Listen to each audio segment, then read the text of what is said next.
Lumabas na po ng Philippine Area of Responsibility ang bagyong Egay kaninang umaga. Pero heto at papasok na ng PAR ang typhoon na may international name na Shanhom at tatawaging bagyong Falcon. Alamin natin ang detalye mula kay GMA resident meteorologist Nathaniel Cruz. Mantani. Hi, good evening Joseph Maris. Kahit nasa labas na ng PAR ang bagyong Egay, ay pinag-iigting pa rin ito ang hanging habagat kaya delikado pa rin pumalaot dyan sa seaboards ng Northern Luzon, kasama na ang Western seaboard naman ng buong Luzon. Ang bagyong Falcon naman sa loob ng PAR, huling namataan dyan ang pag-asa. Ang mata nito sa may silangan ng Luzon at may lakas ito ng hangin na nasa 130 km per hour malapit sa gitna at bugsong umaabot sa 160 km per hour. Inasahan na papatuloy ang kilos ito pakanluran, hilagang kanluran sa bilis na 20 km per hour.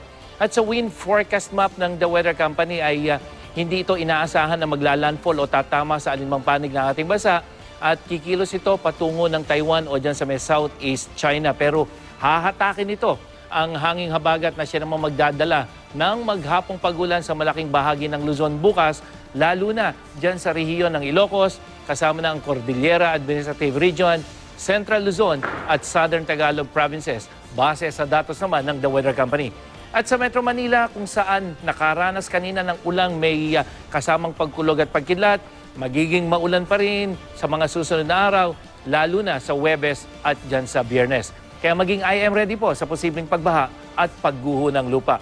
Halos buong Visayas naman, makararanas ng mas maaliwalas sa panahon, maliban dito sa may eastern section na may mahihinang pagulan. Habang sa Mindanao, posible ang thunderstorm dyan sa ARMM, Soxargen, Caraga hanggang dyan sa may rehiyon ng Davao.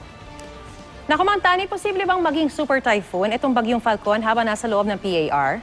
Yes, Maris, kung titingnan natin yung datos mula sa The Weather Company, mataas ang tsansang maging isang napakalakas na bagyo ito, posibleng isang super typhoon, pero babantayan natin yan. At kung magiging super typhoon yan, ang isang sinasabi natin, hindi naman ito tatama sa lupa, pero hahatakin nito bilang isang malakas na bagyo ang hanging habagat, Maris.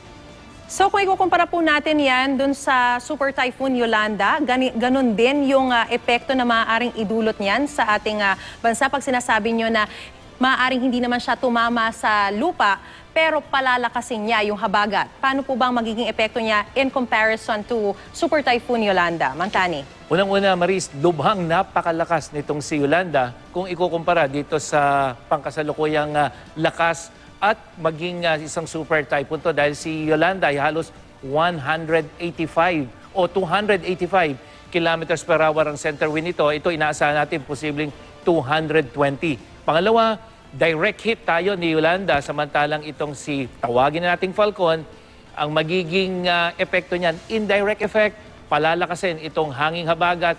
Pero ang nangyari nga, Maris, dahil itong Northern Luzon nakaranas na ng matitinding pag-ulan nung tumawid itong bagyong Egay, kaya kumisan dyan kahit konting pag-ulan, pwede na magdulot ng mga pagbaha. Kaya pinag-iingat talaga natin, Maris, hindi so napakalakas na hangin na dala nitong bagyong Falcon, kung hindi yung mga matitinding pag-ulan dyan sa may Western Luzon, kasama yung Southern Tagalog Provinces hanggang dito sa may Western Visayas, Maris. Eto Mantani, may chance bang pumasok ng PAR yung isa pang typhoon na may international name naman na Nangka?